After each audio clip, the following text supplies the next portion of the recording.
ಎಲ್ಲರಿಗೂ ನಮಸ್ಕಾರ. ನನ್ನ ಹೆಸರು ಛಾಯಾ ಅಂತ. ಒಂದು ಕಾಲೇಜಲ್ಲಿ ಕೆಮಿಸ್ಟ್ರಿ ಪ್ರೊಫೆಸರ್ ಆಗಿ ವರ್ಕ್ ಮಾಡ್ತಾ ಇದ್ದೀನಿ. ನನ್ನ ಇಂಟೆನ್ಷನ್ ಏನು ಈ ಚಾನೆಲ್ನ ಸ್ಟಾರ್ಟ್ ಮಾಡೋಕ್ಕೆ ಅಂದರೆ ಸಾಧ್ಯ ಆದಷ್ಟು ಕೆಮಿಸ್ಟ್ರಿ ರಿಲೇಟೆಡ್ ಟಾಪಿಕ್ನ ಸಿಂಪಲ್ಲಾಗಿ ಕನ್ನಡದ ಹೇಳುವಂಥ ಪ್ರಯತ್ನ ಮಾಡ್ತಿದ್ದೀನಿ. ಕೆಮಿಸ್ಟ್ರಿ ಇಷ್ಟ ಇಲ್ದಿರೋರ್ಗೂ ಕೆಮಿಸ್ಟ್ರಿ ಕಡೆಗೆ ಸೆಳೆಯುವಂಥ ಪ್ರಯತ್ನ ನಾನು ನನ್ನ ಚಾನಲಲ್ಲಿ ಮಾಡ್ತಾಯಿದ್ದೀನಿ. ಪರ್ಟಿಕ್ಯುಲರ್ಲಿ ಕನ್ನಡ ಮೀಡಿಯಂ ಹುಡುಗರಿಗೆ, ರೂರಲ್ ಹುಡುಗರಿಗೆ ಹೆಲ್ಪ್ ಆಗಲಿ ಅಂತ ಕೆಮಿಸ್ಟ್ರಿನ ಕನ್ನಡದ ಹೇಳುವಂಥ ಪ್ರಯತ್ನ ನಾನು ನನ್ನ ಚಾನಲಲ್ಲಿ ಮಾಡ್ತಾಯಿದ್ದೀನಿ. ಸೊ ನೀವೇನಾದರೂ ರಾಣಿ ಚೆನ್ನಮ್ಮ ಯೂನಿವರ್ಸಿಟಿನಲ್ಲಿ ಓದ್ತಾ ಇದ್ದೀರಾ, ಸೆಕೆಂಡ್ BSc ಥರ್ಡ್ ಸೆಮ್ಮಲ್ಲಿದ್ದೀರಾ, SCPನಲ್ಲಿದ್ದೀರಾ ಅಂತಂದರೆ ನಿಮಗೆ ಆಲ್ರೆಡಿ ಗೊತ್ತಿರುತ್ತೆ. ಒಟ್ಟು 3 ಯೂನಿಟ್ಸ್ ಇರುತ್ತೆ, ಒಟ್ಟು 4 ಯೂನಿಟ್ ಇರುತ್ತೆ ಕೆಮಿಸ್ಟ್ರಿನಲ್ಲಿ. 3ನೇ ಯೂನಿಟ್ದು ವಿಡಿಯೋಸಲ್ಲಿ ಅಪ್ಲೋಡ್ ಮಾಡ್ತಾ ಇದ್ದೀನಿ. ಆ್ಯಕ್ಚುಲಿ 3ನೇ ಯೂನಿಟಲ್ಲಿ ನಿಮಗೆ ಕೆಟಾಲಿಸಿಸು, ಸರ್ಫೇಸ್ ಕೆಮಿಸ್ಟ್ರಿ ಮತ್ತು ಥರ್ಮೋಡೈನಮಿಕ್ಸ್ ಇದೆ.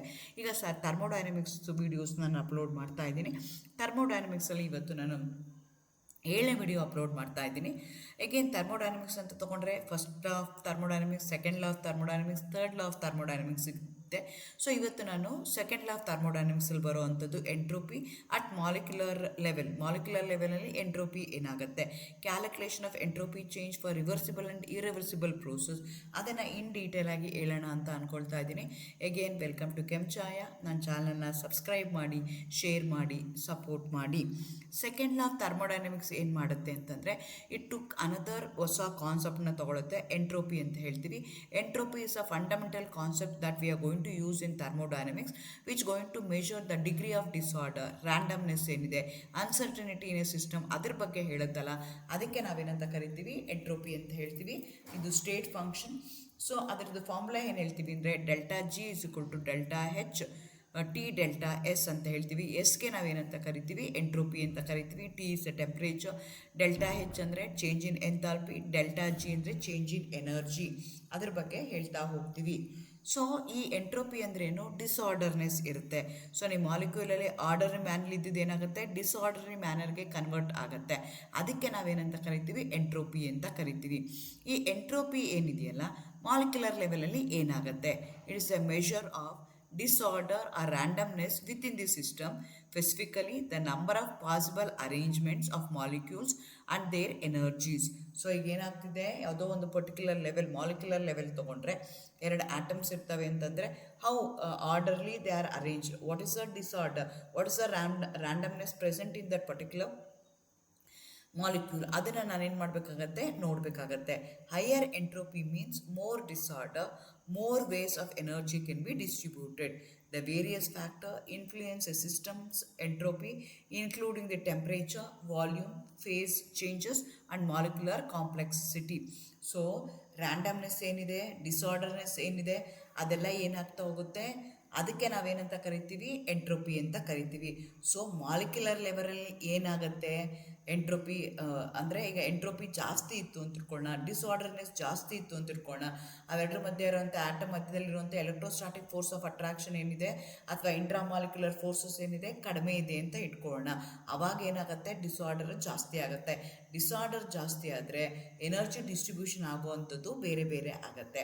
ಯಾಕೆ ಎಂಟ್ರೋಪಿ ಆಗುತ್ತೆ ಅಂದರೆ, ಎಂಟ್ರೋಪಿ ಯಾವ್ಯಾವ್ದ್ರ ಮೇಲೆ ಡಿಪೆಂಡ್ ಆಗುತ್ತೆ, ಟೆಂಪ್ರೇಚರ್ ಮೇಲೆ ಡಿಪೆಂಡ್ ಆಗುತ್ತೆ, ವಾಲ್ಯೂಮ್ ಮೇಲೆ ಡಿಪೆಂಡ್ ಆಗುತ್ತೆ, ಫೇಸ್ ಚೇಂಜಸ್, ಫೇಸ್ ಅಂದರೆ ಸಾಲಿಡಿಂದ ಲಿಕ್ವಿಡಿಂದ ಗೇಷಿಯಸ್ ಫಾರ್ಮ್, ಅದಕ್ಕೆ ಫೇಸ್ ಚೇಂಜ್ ಅಂತೆ. ಅದೇ ಥರ ಮಾಲಿಕ್ಯುಲರ್ ಕಾಂಪ್ಲೆಕ್ಸಿಟಿ, ಇದೆಲ್ಲ ಕಾರಣಕ್ಕೆ ಏನಾಗುತ್ತೆ, ನಿಮಗೆ ಎಂಟ್ರೋಪಿ ಏನಾಗುತ್ತೆ, ಚೇಂಜ್ ಆಗುತ್ತೆ. Entropy is directly related to the number of microstate, number of orderly manner, ಹೆಂಗೆ ಅದು ಆರ್ಡರ್ಲಿನಲ್ಲಿ ಹೆಂಗೆ ಅರೇಂಜ್ಮೆಂಟ್ ಆಗಿದೆ ಅದ್ರ ಮೇಲೆ ಡಿಪೆಂಡ್ ಆಗುತ್ತೆ. More microstates means higher entropy, higher temperature mean more molecular motion and more ways to distribute energy leading to higher entropy. So ನಾನು ಹೇಳ್ದಂಗೆ ಅದು ಟೆಂಪ್ರೇಚರ್ ಮೇಲೆ ಡಿಪೆಂಡ್ ಆಗುತ್ತೆ, ವಾಲ್ಯೂಮ್ ಮೇಲೆ ಡಿಪೆಂಡ್ ಆಗುತ್ತೆ, ಫೇಸ್ ಚೇಂಜ್ ಮೇಲೆ ಡಿಪೆಂಡ್ ಆಗುತ್ತೆ, ಮಾಲಿಕ್ಯುಲರ್ ಕಾಂಪ್ಲೆಕ್ಸಿಟಿ ಮೇಲೆ ಡಿಪೆಂಡ್ ಆಗುತ್ತೆ. Entropy is directly related to the number of microstates ಯಾವ ಥರ ಇದೆ ಅಂತ. More microstates means higher entropy, higher temperature means more molecular motion and more ways to distribute energy leading to higher entropy. Increasing the volume available to gas allows the molecule to spread out more, increasing the number of possible positions, thus the entropy increases. ಈಗ ಏನಾಗ್ತಾ ಇದೆ, ನಾನು ಹೇಳ್ದಂಗೆ entropy ಯಾವುದ್ರ ಮೇಲೆ depend ಆಗುತ್ತೆ, entropy ಏನಾಗುತ್ತೆ, temperature ಮೇಲೆ ಡಿಪೆಂಡ್ ಆಗುತ್ತೆ. It depends upon the number of microstates. Microstates ಜಾಸ್ತಿ ಇದ್ದಷ್ಟು ಏನಾಗುತ್ತೆ, ಎಂಟ್ರೋಪಿ ಜಾಸ್ತಿ ಆಗುತ್ತೆ. ಅದೇ ಥರ ಟೆಂಪ್ರೇಚರ್ ಜಾಸ್ತಿ ಮಾಡಿದ್ರೆ ಏನಾಗುತ್ತೆ, collision ಜಾಸ್ತಿ ಆಗುತ್ತೆ. They start moving in all possible direction as you increase the temperature. ಅವಾಗ ಏನಾಗುತ್ತೆ, ಎಂಟ್ರೋಪಿ ಇನ್ಕ್ರೀಸ್ ಆಗುತ್ತೆ. ಎಂಟ್ರೋಪಿ ಅಂದರೆ ಡಿಸಾರ್ಡರ್ನೆಸ್ ಏನಾಗ್ತಾ ಹೋಗುತ್ತೆ, ಚೇಂಜ್ ಆಗ್ತಾ ಹೋಗುತ್ತೆ. ಅದೇ ಥರ ಇನ್ಕ್ರೀಸಿಂಗ್ ದಿ ವಾಲ್ಯೂಮ್ನ ಜಾಸ್ತಿ ಮಾಡಿದೆ ಅಂತಂದರೆ, ನಾನು ಜಾಗ ಜಾಸ್ತಿ ಕೊಟ್ಟಂಗೆ ಆ ಮಾಲಿಕ್ಯೂಲ್ ಓಡಾಡೋದಕ್ಕೆ ಜಾಸ್ತಿ ಓಡಾಡ್ತವೆ ಅಂದರೆ ಎಂಟ್ರೋಪಿ ಇನ್ಕ್ರೀಸ್ ಆಗುತ್ತೆ.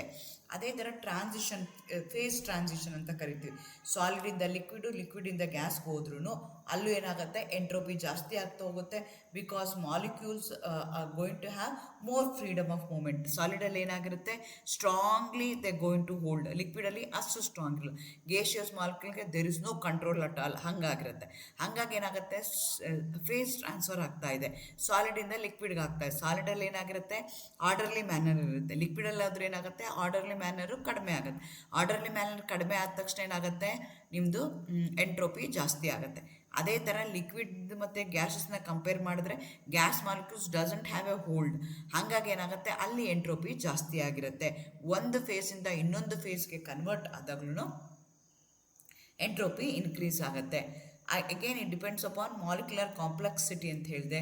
More complex molecules with more atoms and bonds have more ways to vibrate and rotate leading to a higher entropy. Complex molecules ಅಂದರೆ ದೊಡ್ಡ ಹ್ಯೂಜ್ ಮಾಲಿಕ್ಯೂಲ್ಸ್ ಇದೆ, number of atoms, number of bonds increase ಆಗ್ತಾ ಇದೆ ಅಂತಂದರೆ ಅವಾಗ ಅವು rotate ಮಾಡೋದು, vibrate ಮಾಡೋದು ಜಾಸ್ತಿ ಆಗ್ತವೆ, leading to a higher entropy. A mixture of different substances generally has higher entropy than pure substances because of the additional possible arrangements and interactions. So ಅದೇ ಥರ ಏನಾಗುತ್ತೆ, ನಾನು ಮಿಕ್ಸ್ಚರ್ ಮಾಡ್ತಾ ಇದ್ದೀನಿ ಅಂತ ತಿಳ್ಕೊಳ್ಳೋಣ. ಸೊ ಇದ್ರದ್ದು ಒಂದು ಮಿಕ್ಸ್ ಮಾಡ್ತಾ ಇದ್ದೀನಿ ಅಂತ ತಿಳ್ಕೊಳ್ಳೋಣ. ಇದ್ರದ್ದು ಒಂದು ಆರ್ಡರ್ಲಿ ಮ್ಯಾನರ್ ಇರುತ್ತೆ, ಇನ್ನೊಂದು ಸಬ್ಸ್ಟೆನ್ಸ್ದು ಇನ್ನೊಂದು ಆರ್ಡರ್ಲಿ ಮ್ಯಾನರ್ ಇರುತ್ತೆ. ಎರಡೂ ಮಿಕ್ಸ್ ಆದಾಗ ಹೊಸ ಕಾಂಪೌಂಡ್ಗೆ ಬೇರೆ ಅಡಿಷ್ನಲ್ ಪಾಸಿಬಲ್ ಅರೇಂಜ್ಮೆಂಟ್ಸ್ ಆಗ್ಬೋದು, ಇಂಟ್ರಾಕ್ಷನ್ಸ್ ಆಗ್ಬೋದು. That also leads to increase in entropy. So molecular ಲೆವೆಲಲ್ಲಿ ಏನಾಗುತ್ತೆ, ಟೆಂಪ್ರೇಚರ್ ಇನ್ಕ್ರೀಸ್ ಮಾಡಿದ್ರೆ ಫೇಸ್ ಚೇಂಜ್ ಆಯಿತು, ವಾಲ್ಯೂಮ್ ಇನ್ಕ್ರೀಸ್ ಮಾಡಿದ್ರೆ ಅವಾಗಲೂ ಎಂಟ್ರೋಪಿ ಎಲ್ಲ ಏನಾಗ್ತಾ ಹೋಗುತ್ತೆ, ಜಾಸ್ತಿ ಆಗ್ತಾ ಹೋಗುತ್ತೆ. Solids particles are tightly packed with a minimal movement, ಹಂಗಾಗಿ ಲೋ ಎಂಟ್ರೋಪಿ. ಲಿಕ್ವಿಡ್ಸ್ಗೆ ಏನಾಗಿರುತ್ತೆ, more movement and arrangement, higher entropy. Gaseous ಮಾಲಿಕ್ಯೂಲ್ಸ್ಗೆ ಮ್ಯಾಕ್ಸಿಮಮ್ ಮಾಲಿಕ್ಯುಲರ್ ಫ್ರೀಡಮ್ ಇರುತ್ತೆ, ವೆರಿ ಹೈ ಎಂಟ್ರೋಪಿ ಅಂತ ನಾವು ಹೇಳ್ಬೋದು. ಓಕೆ, ನಾನು ಮುಂಚೆನೇ ಹೇಳ್ದಂಗೆ I have to calculate the entropy change for reversible and irreversible ಪ್ರೋಸೆಸ್ದು ನೋಡ್ಕೊಳ್ತಾ ಹೋಗೋಣ. ಸೊ ನನಗೆ ಗೊತ್ತಿದೆ already, reversible process is a one which can be reverse without any change in system or its surroundings. So reversible reaction ಅಂದರೆ ಏನಾಗುತ್ತೆ, reverse ಆಗುತ್ತೆ ರಿಯಾಕ್ಷನು without any change in the system or to the surroundings. So ಯಾವುದೋ ಒಂದು particular reaction ಇದೆ ಅಂದರೆ it can reactants ಏನಾಗ್ತಿದೆ, ಪ್ರಾಡಕ್ಟ್ಗೆ ಕನ್ವರ್ಟ್ ಆಗ್ತದೆ. Again product can also get converted into a reactant. ಅಂಥ ರಿಯಾಕ್ಷನ್ಸ್ಗೆ ನಾನೇನಂತ ಕರಿತೀನಿ, reversible process. It can be reverse, reactant product ಆಗ್ಬೋದು, ಪ್ರಾಡಕ್ಟು ರಿಯಾಕ್ಟೆಂಟ್ ಆಗ್ಬೋದು. ಅಂಥ ರಿಯಾಕ್ಷನ್ಸ್ಗೆ ನಾವೇನಂತ ಕರಿತೀವಿ, reversible process. Reversible process is one which can be reversed. Reverse ಆಗುತ್ತೆ, ರಿಯಾಕ್ಟೆಂಟ್ ಇದ್ದಿದ್ದು ಪ್ರಾಡಕ್ಟ್ ಆಗುತ್ತೆ, ಪ್ರಾಡಕ್ಟ್ ಇದ್ದಿದ್ದು ರಿಯಾಕ್ಟೆಂಟ್ ಆಗುತ್ತೆ, without any change in the system or in the surroundings. ಅಂಥ ರಿಯಾಕ್ಷನ್ಸ್ಗೆ ನಾವೇನಂತ ಕರಿತೀವಿ, ರಿವರ್ಸಿಬಲ್ ಪ್ರೋಸೆಸ್ ಅಂತ ಕರಿತೀವಿ. Ideal gas expands slowly and reversibly against a piston, maintaining ಇ thermal equilibrium with it surroundings is an example for reversible process. Reversible ಪ್ರೋಸೆಸ್ಗೆ ಒಂದು example ತೊಗೊಳ್ಳೋದಾದರೆ ideal ಗ್ಯಾಸ್ನ ತೊಗೊಳ್ಳೋಣ. ಸ್ಲೋಲಿ ಮತ್ತು ರಿವರ್ಸಿಬಲಿ ಅದಿದೆ ಅಂತಂದರೆ, ಎಗೇನೆಸ್ಟ್ ಪಿಸ್ಟನ್ ಆಗ್ತಿದೆ ಅಂತಂದರೆ ಆವಾಗ thermal equilibrium with it surroundings change ಆಗಲ್ಲ. ಅಂಥದಕ್ಕೆ ನಾವೇನಂತ ಕರಿತೀವಿ, ರಿವರ್ಸಿಬಲ್ ಪ್ರೋಸೆಸ್ ಅಂತ ಕರಿತೀವಿ. In a reversible process, entropy change of the system is equal to the heat transfer divided by the temperature during the process. ಆವಾಗ ಡೆಲ್ಟಾ ಎಸ್ನ ನಾವೇನು ಹೇಳ್ತೀವಿ ಅಂದರೆ Q/T ಅಂತ ಹೇಳ್ತೀವಿ. Q is the heat transfer divided by the temperature during the process ಅಂತ ಹೇಳ್ತೀವಿ. For reversible process, entropy change of a system is calculated as the integral of heat transfer divided by the temperature along the reversible path. So ನನಗೀಗ delta S ಬೇಕು ಅಂತಂದರೆ, reversible ಪ್ರೋಸೆಸ್ದು ಬೇಕು ಅಂತಂದರೆ ಆವಾಗ ನಾನು ಏನು ಮಾಡಬೇಕಾಗತ್ತೆ, ಅದನ್ನು ಇಂಟಿಗ್ರೇಟ್ ಮಾಡಬೇಕಾಗತ್ತೆ. ಇಂಟಿಗ್ರೇಟ್ ಮಾಡಿದ್ರೆ delta Q reversible divided by T ಆಗುತ್ತೆ.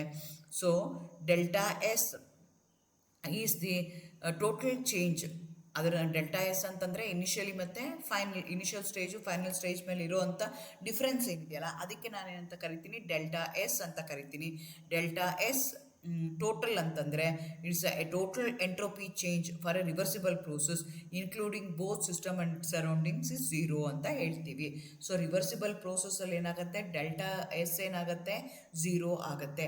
ಯಾಕೆ ಡೆಲ್ಟಾ ಎಸ್ ಝೀರೋ ಆಗುತ್ತೆ ಅಂದರೆ, ಇಲ್ಲೇನಾಗ್ತಿದೆ, ರಿಯಾಕ್ಟೆಂಟು ಪ್ರಾಡಕ್ಟಾಗಿ ಕನ್ವರ್ಟ್ ಆಗ್ತಿದೆ, ಪ್ರಾಡಕ್ಟು ರಿಯಾಕ್ಟಾಗಿ ಕನ್ವರ್ಟ್ ಆಗ್ತಿದೆ without any change in the system or to the ಸರೌಂಡಿಂಗ್ಸ್ಗೂ ಏನು ಚೇಂಜ್ ಆಗಿಲ್ಲ, ಸಿಸ್ಟಮು ಏನು ಚೇಂಜ್ ಆಗಿಲ್ಲ. ಸಿಸ್ಟಮ್ ಏನಾಗ್ತಿದೆ, ರಿಮೈನ್ಸ್ ದಿ ಸೇಮ್. ಹಂಗಾಗಿ ಎಂಟ್ರೋಪಿ ಏನಾಗುತ್ತೆ, ಚೇಂಜ್ ಆಗಲ್ಲ. Change in entropy will be equal to zero ಅಂತ ಕನ್ಸಿಡರ್ ಮಾಡ್ಕೋಬೋದು for reversible process.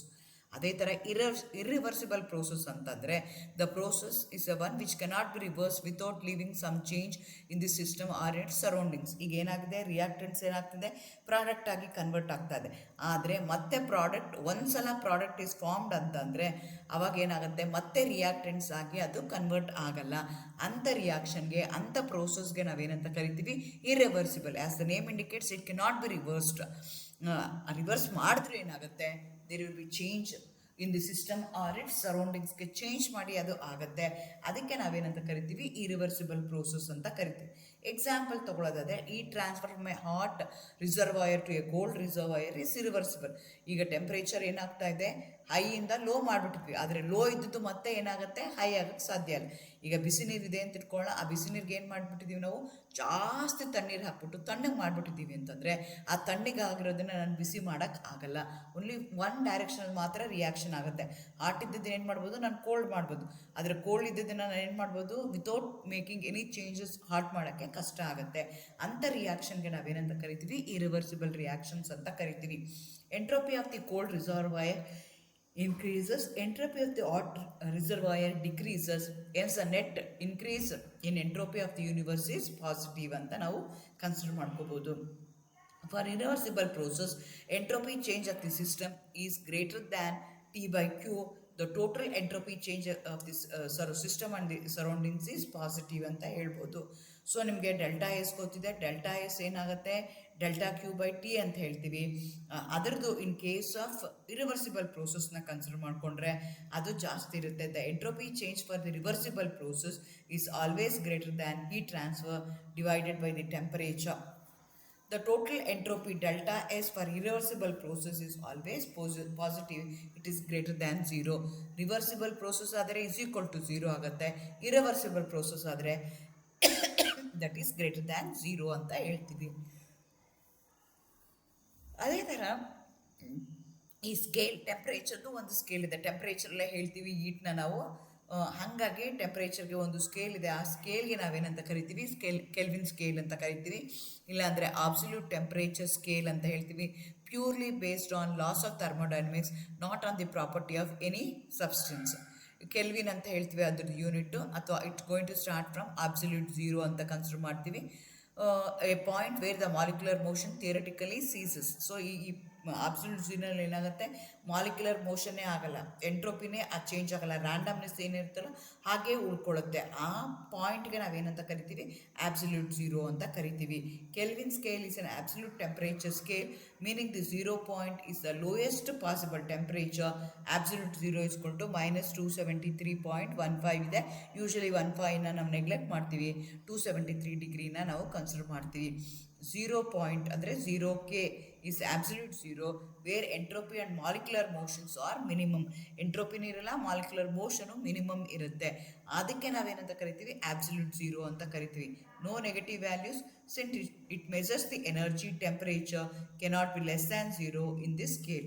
So thermodynamic scale ಅಂತ ಏನು ಹೇಳ್ತೀವಿ, ಅಥವಾ ಅಬ್ಸಲ್ಯೂಟ್ ಟೆಂಪರೇಚರ್ ಸ್ಕೇಲ್ ಅಂತ ಏನು ಹೇಳ್ತೀವಿ, ಕೆಲ್ವಿನ್ ಸ್ಕೇಲ್ ಅಂತ ಏನು ಹೇಳ್ತೀವಿ, ಅಲ್ಲಿ ಏನಾಗಿರುತ್ತೆ, ಎಂಟ್ರೋಪಿ ಮತ್ತು ಮಾಲಿಕ್ಯುಲರ್ ಮೋಷನು ಮಿನಿಮಮ್ ಇರುತ್ತೆ, ಅಥವಾ ಮೂನೇ ಆಗಲ್ಲ ಅಂತ ಹೇಳ್ಬೋದು. And always it's A positive value, it cannot be less than 0. The scale is based on Carnot cycle derived from the efficiency of the reversible heat energies and independent of working of the substance. ಇದಕ್ಕೆ temperature scale ಅಂತ ನಾವು ಕರಿತೀವಿ. So ಈ ರೀತಿಯಾಗಿ entropy at molecular level. So ಏನಾಗುತ್ತೆ, temperature increase ಆದರೆ, volume increase ಆದರೆ, ಮಾಲಿಕ್ಯುಲಾರಿಟಿ increase ಆದರೆ, ಕಾಂಪ್ಲೆಕ್ಸಿಟಿ ಇನ್ಕ್ರೀಸ್ ಆದರೆ, ಫೇಸ್ ಡಯಾಗ್ರಾಮ್ ಫೇಸ್ ಚೇಂಜ್ ಆಯಿತು ಅಂತಂದರೆ, ಫೇಸ್ ಟ್ರಾನ್ಸಿಷನ್ ಆಯಿತು ಅಂದ್ರೂ ಎಂಟ್ರೋಪಿ ಏನಾಗ್ತಾ ಹೋಗುತ್ತೆ, ಜಾಸ್ತಿ ಆಗ್ತಾ ಹೋಗುತ್ತೆ. All the best. Thank you. Good luck.